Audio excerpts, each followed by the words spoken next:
E eu estava vendo a experiência que uma jornalista fez. Ela quis experimentar como era estar cega.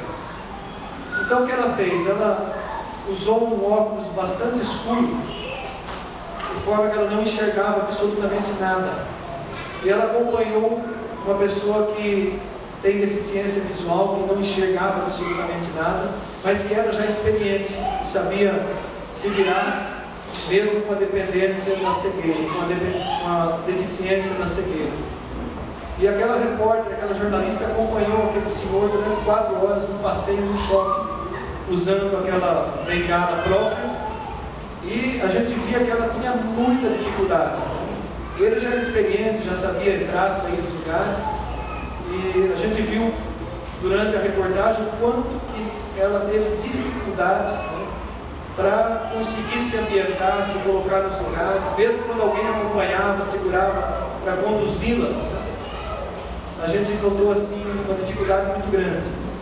Mas o que me chamou a atenção, que me tocou profundamente, foi no momento em que terminou aquele período em que ela ficou, com os olhos encobertos, e ela tirou aquilo.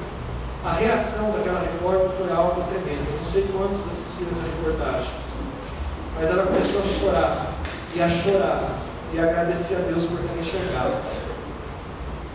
Por meu Deus, como é difícil. Ela não se conformava da dificuldade que era não enxergar. A experiência de apenas 4 horas, ela demonstrou-se um alívio tão grande, e depois uma gratidão tão grande a Deus porque ela enxergava. Eu fiquei pensando, e eu lembrei disso porque um pouco antes de iniciar o culto, com aquela chuva forte, parou a energia do bairro, nós ficamos quase meia hora no escuro também. Não tão escuro assim, mas seria impossível a gente celebrar o culto sem a energia elétrica. Seria muito difícil. E aí nós paramos e olhamos para a questão das trevas espirituais, da cegueira espiritual, que é muito mais grave, que é muito mais profunda do que uma deficiência visual, ou do que uma escuridão num lugar. E há tantas pessoas que têm caminhado dessa maneira. Quantas pessoas que têm caminhado alheia à palavra de Deus, que não têm dado importância a um relacionamento com o Senhor Jesus, e sequer às vezes tiram um tempo para vir ao culto, para se relacionar, para buscar a presença de Deus.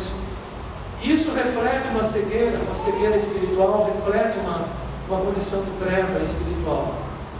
Então, antes da gente celebrar a ceia do Senhor, eu quero estar lendo o Salmo 32, e nós vamos orar para que o Senhor venha trazer luz em toda a nossa vida. E se porventura existe alguma área da nossa vida, do nosso coração, que está em trevas, que está em escuridão, para que essa área venha a ser colocada à luz do Senhor Jesus, para que haja uma cura e resplandeça a presença de Deus na nossa vida. Então nós vamos orar em confissão ao Senhor, nós vamos pedir perdão dos nossos pecados, nós vamos entregar ao Senhor a nossa condição de vida.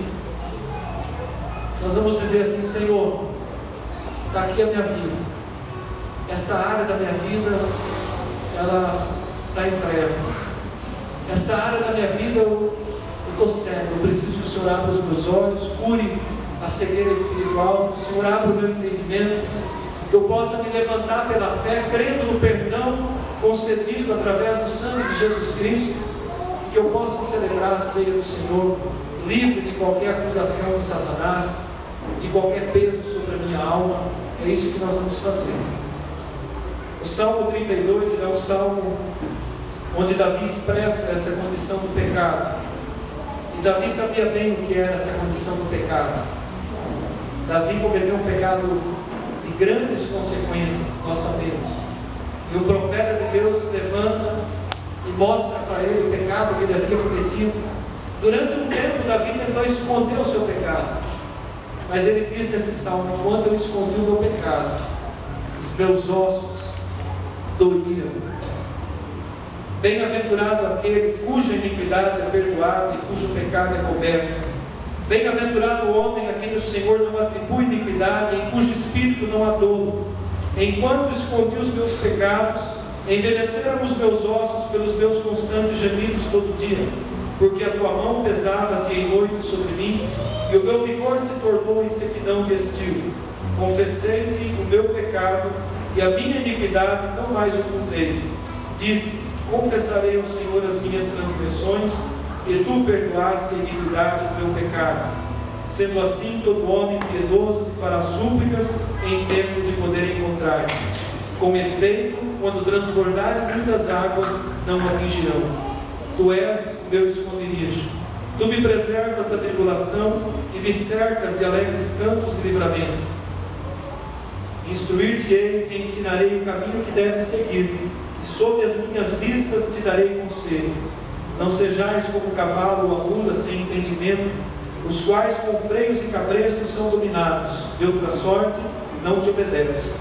Muito sofrimento terá que curtir o ímpio, mas o que confia no Senhor, a misericórdia o assistirá.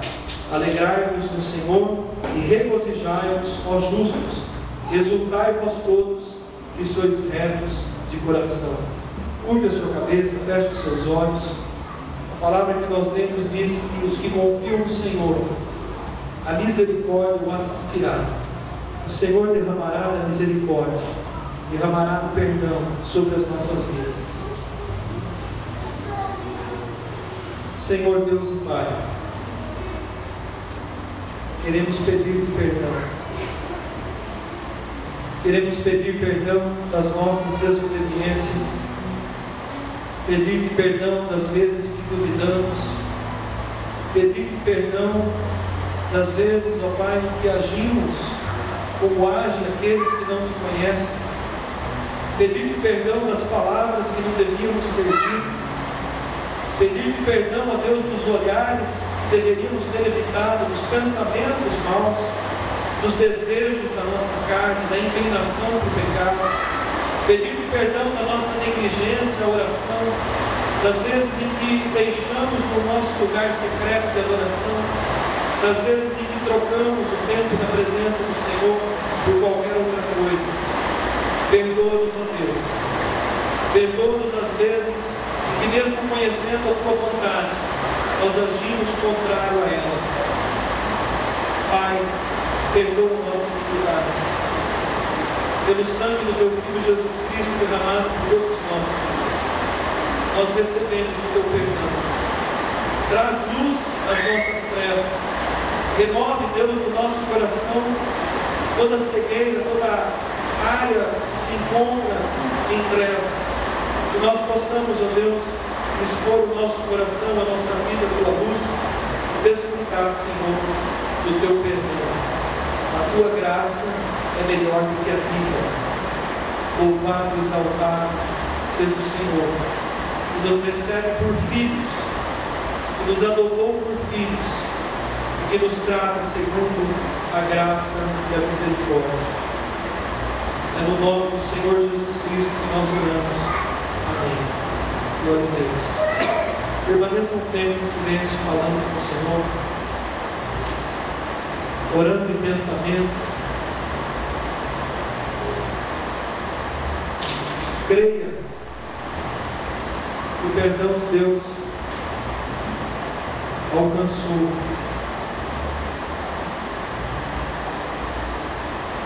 Creia que a graça foi derramada. Nós podemos adorar o Senhor com liberdade, celebrar a ceia com alegria, desfrutar desse momento precioso, dessa comunhão, que somente aqueles que são filhos de Deus podem desfrutar. Quero convidar o presbítero Davi, o presbítero Zé Benino, o diácono Maria, o diácono Marcelo, para nos auxiliar aqui na celebração da ceia. Vamos estar lendo o texto de 1 Coríntios, capítulo 11.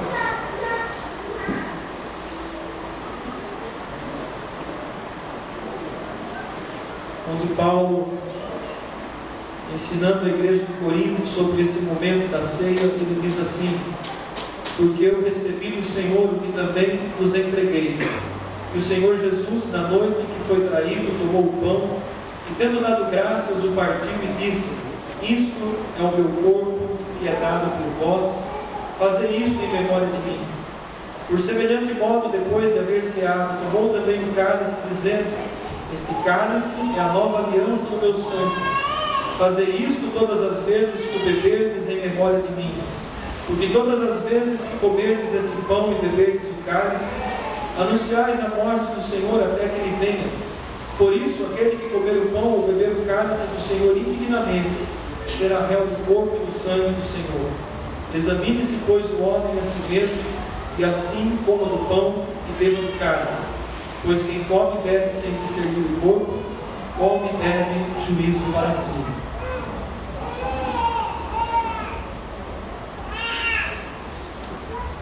Senhor nosso Deus e Pai, nós apresentamos a Ti os elementos dessa ceia de comunhão, o cálice, o pão. Pedimos a Tua bênção, ó Pai, para esse momento de celebração. Pedimos, ó Deus, que o Senhor abençoe esses elementos, que o Senhor cubra as nossas vidas com a Tua mão, com a Tua graça, com o Teu favor. Em nome do Teu Filho Jesus Cristo. Amém. Quero convidar a igreja a se colocar em pé, todos aqueles que estarão participando da ceia do Senhor.